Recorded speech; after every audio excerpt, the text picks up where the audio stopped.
প্রতিদিনের চিন্তা ও প্রার্থনা।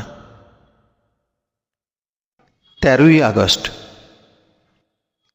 দিনের প্রধান চিন্তা, অসহিষ্ণু বা বিবেচনাহীন হইয়া নিজের আনন্দ নষ্ট করিও না। মুখস্থ করা যায়, আজ আমি গাহি সেই গান, শিখাইলে তুমি আমারে যে গান, সে গান হয় না পুরাতন কখনো আমার কানে। উপদেশ, সুখ ও নিরানন্দের উৎস একই।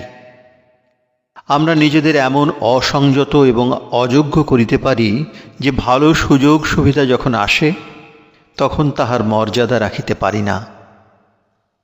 আমরা যখন সত্যনিষ্ঠ হই তখনই আমরা অহরহ প্রফুল্ল হইয়া থাকিতে পারি। তাহার কারণ সত্য এক প্রদীপের মতো উজ্জ্বল দিব্য আলোক শিখা। সে প্রদীপ যখন জ্বলে তখন সকল অন্ধকার একেবারে মুছিয়া যায়। স্বর্গ কোনো কল্পনাসৃষ্ট অস্পষ্ট জিনিস নয়, ইহা আমরা নিজেদের ভিতরে গঠন করি। আনন্দ ও অন্তরের জ্যোতির সাহায্যে ইহার সৃষ্টি হয়। প্রার্থনা।